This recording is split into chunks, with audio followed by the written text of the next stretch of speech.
3.800 niñas que ya eran madres gestantes o lactantes siendo menor de 14 años. Y este gobierno es un gobierno que quedó en deuda con la familia y quedó en deuda con las niñas. Y un mensaje directo al presidente Gustavo Petro en este momento, que no es de discursos, queremos ver acciones. Conectamos con aquellas historias de liderazgo y resistencia que nos unen como colombianos. Ampliamos fronteras y llegamos a todos los rincones del país.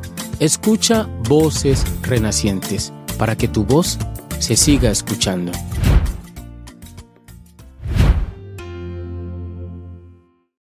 Hola, bienvenidos y bienvenidas todos y todas a Voces Renacientes. Hoy nos encontramos con el doctor John Arley Murillo. Bienvenido a Voces. Hola, John Edward. Qué gusto estar aquí contigo.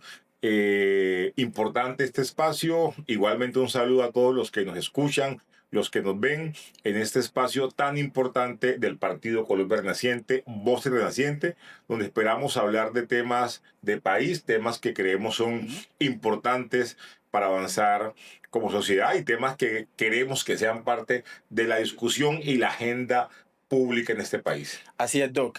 Hoy vamos a hablar de un tema que es bastante interesante y que es una realidad de muchos territorios, la relación sexual con menores de 14 años.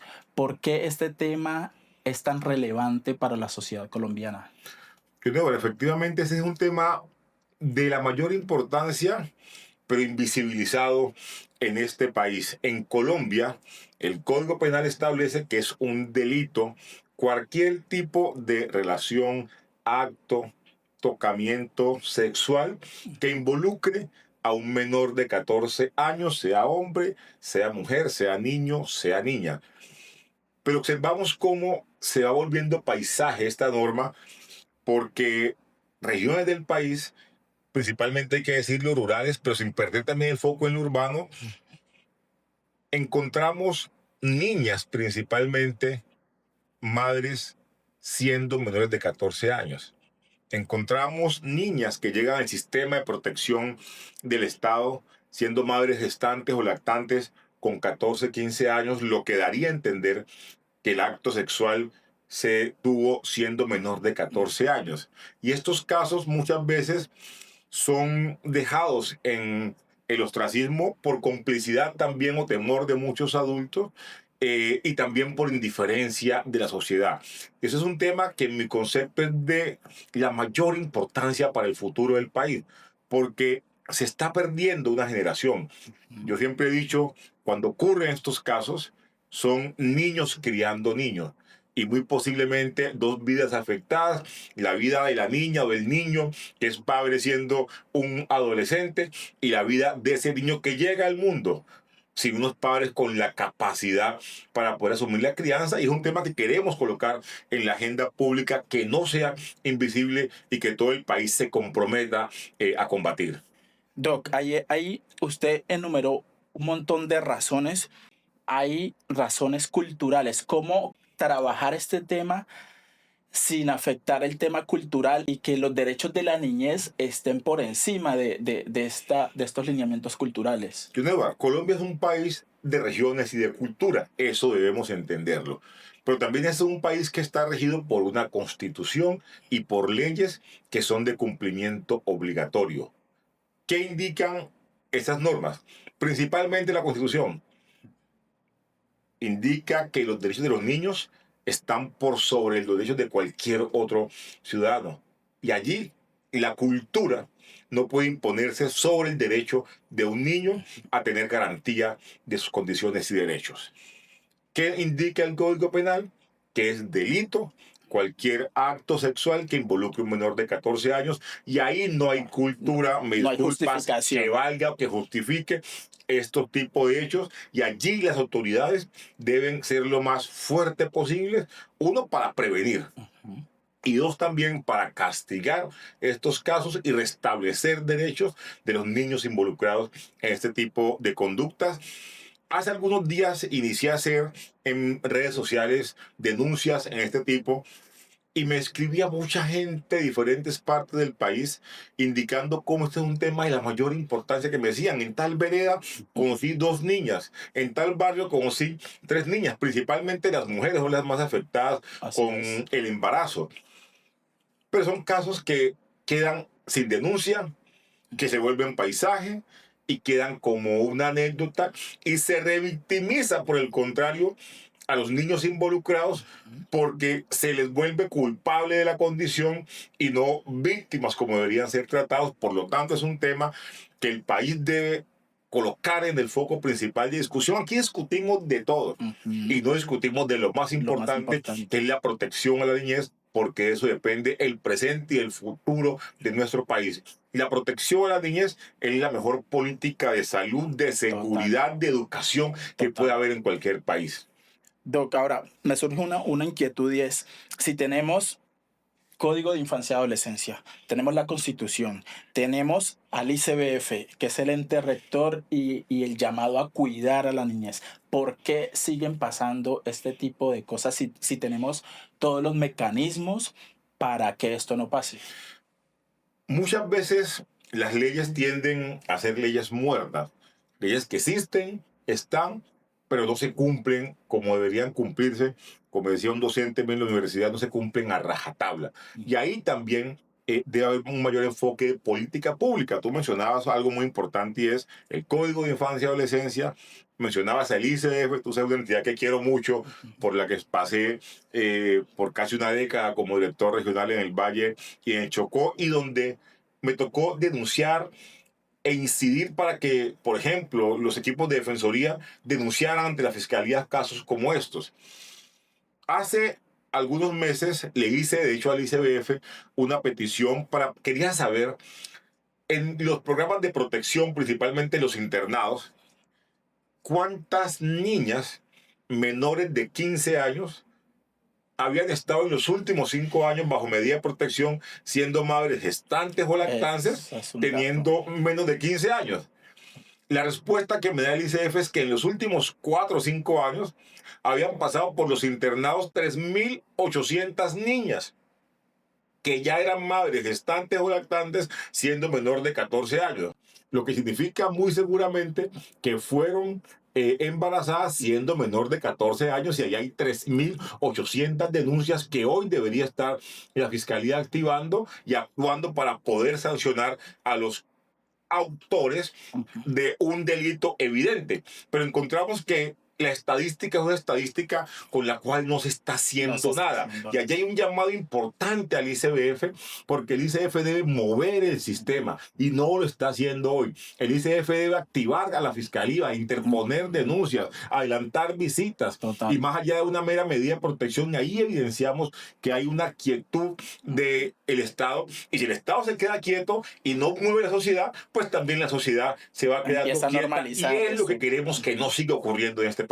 Al punto que hay operadores del ICBF especializados en atender niñas que son madres. Y lo que usted dice, se quedan allí. La atención es buena, es pertinente, pero no debemos quedarnos ahí en esa atención, porque lo que pasa es que seguimos alimentando la pobreza, la desigualdad, y se repite el ciclo. Los hijos de estas niñas terminan nuevamente en el sistema. Es un tema bastante complicado. Qué importante eso que tú planteas, John, aunque no tengo la estadística a la mano, pero sí conocí muchos casos donde ese ciclo se repetía permanentemente, donde uno encontraba abuelas de 30 y algo de años, 40 años, que habían tenido ellas a sus hijos siendo adolescentes, y sus hijos habían tenido a sus nietos siendo adolescentes. Y eso implica una trampa también de pobreza. Está evidenciado que un niño que es padre adolescente tiende a dejar los estudios.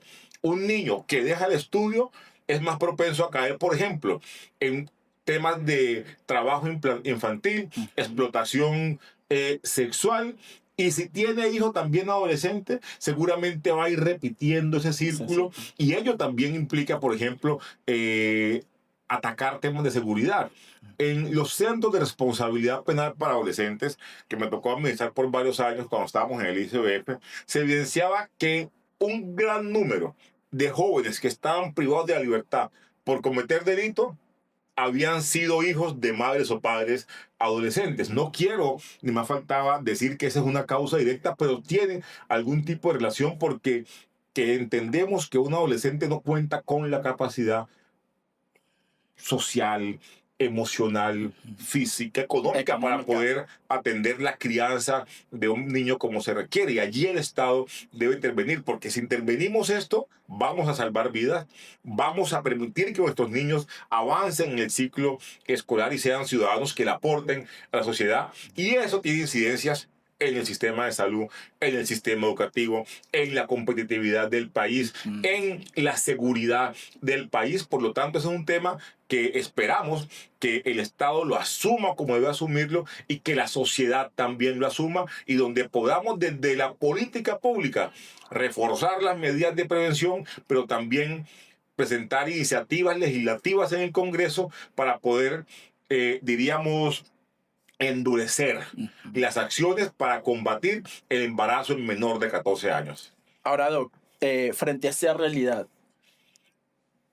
¿qué hay por hacer? ¿Qué se está haciendo desde el partido puntualmente? ¿Qué están proponiendo para transformar estas realidades? En primer lugar, hablar de este tema, porque esto es un tema del que poco se habla. Yo no he escuchado en los últimos años a nadie colocando estos temas en la agenda pública, y estamos hablando de estos temas. En primer lugar, estamos recogiendo información, así como te decía la respuesta que me dio el ICBF, que son 3.800 casos. Vamos a pedir que nos digan cuántos casos igual hay, por ejemplo, en primera infancia. En el sistema educativo también necesitamos saber, porque si solamente en un programa del ICBF, en los últimos 5 años, hay 3.800 casos, ¿cuántos hay que no llegan al sistema de protección y cuántos hay en los distintos programas del Estado que están invisibilizados? Y esa estadística hay que evidenciarla al país. En segundo lugar, es importante que el Estado fortalezca las campañas de prevención. Aquí todo no puede ser sanción. Prevención. Hay que trabajar educación sexual, hay que trabajar formación de familias, porque quien debería estar protegiendo al niño es la familia. Encontramos que en muchos casos la familia son los mayores vulneradores de derechos, y ahí toca trabajar muy fuerte en prevención. Pero también toca actuar desde un punto de vista coercitivo o preventivo legislativo. Y yo creo que la ley debe modificarse. Hoy, más allá de decir que es delito el embarazo en menor de 14 años, creo que debemos llevarlo a como existe en otros países en la región, de hecho, donde sea delito cualquier acto sexual con un menor de edad. Es decir, hasta los 17 años y 364 días. Hoy Colombia avanzó, por ejemplo, en prohibir el matrimonio infantil, que si hoy es prohibido casarse con un menor de edad, pues también debe ser prohibido un acto sexual con un menor de 14 de edad. Y del Partido Colombia Renaciente proponemos presentar un proyecto de ley que modifique el Código Penal para que eleve a delito cualquier acto sexual con un menor de edad, y no solamente con un menor de 14 años. Esa es una primera propuesta que queremos plantearle al país, que queremos plantearle a Colombia, y que esperamos llevar en el siguiente periodo al Congreso de la República para debatirlo como una política pública nacional. Hablando de endurecer las leyes, ¿usted qué opina de la cadena perpetua? Yo entiendo que yo lo veo como demagogia política, entendiendo nuestra Constitución. ¿Usted qué opina sobre eso? Más que opinar, te he dicho cuál ha sido mi posición visible. Y cuando fui congresista en el periodo pasado, 18 al 22, yo voté favorable a la cadena perpetua en contra de aquellos que abusan a nuestros niños. ¿Por qué, John Edward? Porque está evidenciado que quien es un abusador sexual no tiene cura. Está evidenciado que quien es un abusador sexual es un enfermo que hay que sacar de la sociedad, porque abusa una, abusa dos y abusa 3 veces. Y tú decías algo que también ocurre en este caso, que se perpetúa el ciclo. Está demostrado que un niño que es abusado tiende también cuando es adulto a usar a otros niños. Yo conocí muchos casos en el ICBF de niños que llegaban a protección, por ejemplo, por estar tocando hasta sus hermanos a un menor de edad, siendo ellos adolescentes, y cuando se revisaba la historia y ese niño iba a intervención terapéutica con los expertos, se descubría que también había sido él abusado siendo menor de edad. Por lo tanto, yo sí creo que la cadena perpetua debe imponerse en Colombia para todos aquellos que abusen sexualmente en contra de nuestros niños, porque es una medida útil para proteger a otros niños que en el futuro sean víctimas. Recordemos el caso que ocurrió hace poco tiempo, creo que fue el de Candelaria, No. la niña abusada. Ese tipo ya tenía antecedentes Tenía de otros antecedentes. abusos. Ujú. Si la cadena perpetua la hubieran aprobado y el tipo hubiera sido condenado inicialmente, hubiéramos salvado a esa niña Real. que falleció en las manos de este monstruo. Por lo tanto, yo sí estoy de acuerdo con que hay que proteger a nuestros niños. Y también, ¿por qué? Porque un niño que es abusado sexualmente es un niño que es dañado por dentro.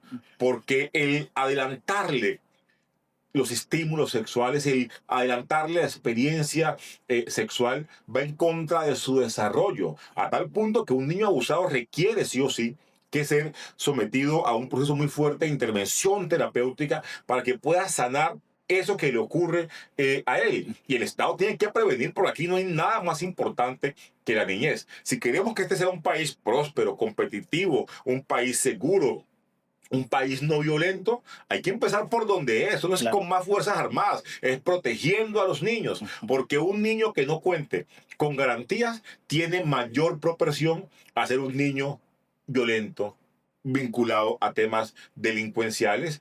Hay otras causas, pero si protegemos a las niñas, si apoyamos a la familia, vamos a corregir y a evitar la gran mayoría de problemas que hoy flagelan a Colombia. Hoy se está, por ejemplo, en la discusión que hay que aumentar la pena a los niños que cometen delitos. Esa no es la solución. Importante, sí, entiendo que cuando hay casos como estos, como el de el senador Miguel Uribe, que era mi amigo, además, estos casos vuelven a colocarse en la agenda pública, pero siempre estamos persiguiendo el síntoma y no la causa de la enfermedad. Volviendo a la cadena perpetua, ¿por qué si este es un tema tan sensible e importante, por qué desde el Congreso no se ha dado, no se ha seguido adelante con estas propuestas? Recuerda que el Congreso la aprobó en el periodo anterior, la Corte Constitucional la declaró inexequible, inconstitucional. En este periodo no se ha vuelto a presentar. Seguramente no es una prioridad del gobierno ni de las mayorías en este Congreso, pero yo también propongo que el próximo periodo, y le digo al país, el Partido Colombia Naciente con sus congresistas va a insistir y en presentar nuevamente a discusión la imposición de la cadena perpetua en contra de nuestros abusadores. Aquí no puede ser que el país le dé gabelas a los mayores delincuentes. Se negocia hoy con el ELN, se negocie hoy con las decisiones de la FARC, se negoció con los paramilitares, se les dan 8 años de cárcel, salen supuestamente en el marco de una paz total que ha sido un fracaso. A ellos sí nos enfocamos en dar beneficios, pero no nos enfocamos en proteger a la niñez. Este es el país al revés, el mundo al revés. El Estado tiene que hacer lo posible por proteger los niños, y el Partido Colombia Naciente refuerza su compromiso con llegar con nuestros parlamentarios al Congreso a promover iniciativas que sean lo más fuertes posibles, pero dirigido en contra de aquellos que afectan a los niños y que sean lo más amplia posibles para proteger a la niñez en Colombia. Yo soy padre de una niña de 13 años y hoy entiendo mucho más allá de cuando era funcionario, que no tenía hijos ni siquiera, Que tiene la importancia... que no tenía, tenía propio, tiene tenía muchos, como tenía miles. muchos. La importancia de proteger Exacto. la niñez, por lo tanto, la importancia de hablar de estos temas.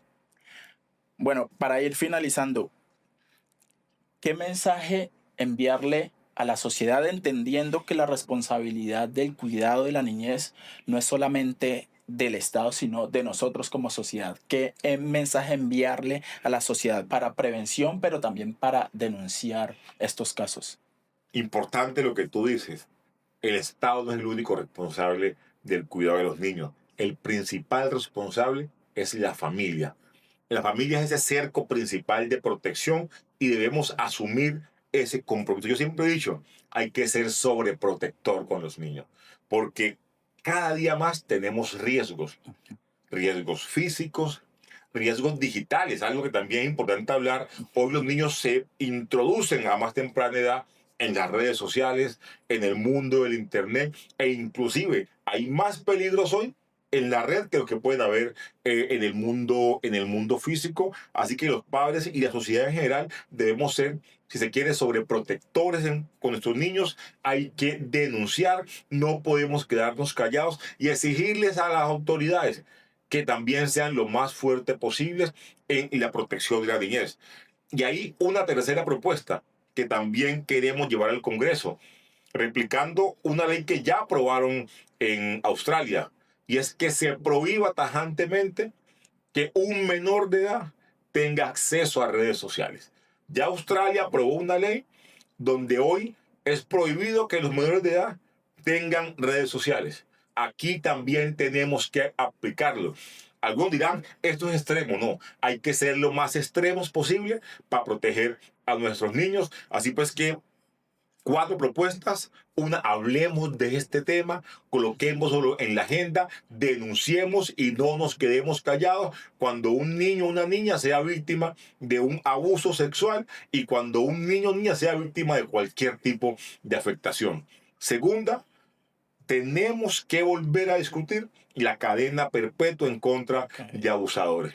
Tercera, hay que modificar el Código Penal para que a partir de ahora sea delito cualquier acto sexual con un menor de edad, no solamente con un menor de 14 años. Y cuarta, hay que prohibir las redes sociales a los niños, como ya lo han hecho otros países. Ese paquete de iniciativas se compromete el Partido Colombia Renaciente en llevarle al Congreso en el siguiente periodo con nuestra bancada de congresistas, y es una propuesta, una invitación que le hacemos al país a que protejamos a los niños y decirles que el Partido Colombia Renaciente, siendo fiel a su esencia, va a asumir estas banderas y va a trabajar en todo el país por la prevención de la violencia y la protección a nuestros niños, y porque hoy estén fuera de la sociedad cualquiera que se atreva a tocarlos, a abusarlos y a afectar su integridad. Y ahora, finalmente, entendiendo todo el revuelo que hay en el país y que los tomadores de decisión están enfocados en temas que quizá no beneficien a la niñez, ¿qué mensaje enviarle a estos tomadores de decisión frente a ese foco? Que esto no es con discursos. Y un mensaje directo al presidente Gustavo Petro en estos momentos, que no es de discursos. Queremos ver acciones. Se habla de la niñez, pero le han recortado más del 70% de presupuesto al deporte. Ese es otro tema que tenemos que hablar. El deporte es fundamental. Al ICBF también. Se habla de niñez, pero le han recortado el presupuesto al ICBF. Hoy contratan operadores sin experiencia, con documentos falsos, como yo lo he denunciado, y el gobierno nada hace. Se habla de niñez, pero hoy la supuesta ampliación y mejora de la calidad en la educación no ha llegado a Colombia. Se habla de niñez, pero no se ha hecho nada para proteger a la familia en Colombia. Así que el mensaje es, esto no es con discursos, es con acciones reales, y este gobierno es un gobierno que quedó en deuda con la familia y quedó en deuda con la niñez. Bueno, contundente. Con esto llegamos al final de Voces Renacientes, y en otros episodios estaremos hablando de diferentes temas que involucren a la familia, a la sociedad, a los tomadores de decisiones de este país, y nos vemos en otra oportunidad. Gracias, Doc. No, Yodevar, muchas gracias a ustedes por escucharnos y por vernos, y un mensaje final: protejamos a nuestros niños, que ahí está el presente y el futuro del país. Y no olviden seguirnos en nuestras redes sociales, las redes del partido y las redes de Voces Renacientes. Conectamos con aquellas historias de liderazgo y resistencia que nos unen como colombianos. Ampliamos fronteras y llegamos a todos los rincones del país. Escucha Voces Renacientes para que tu voz se siga escuchando.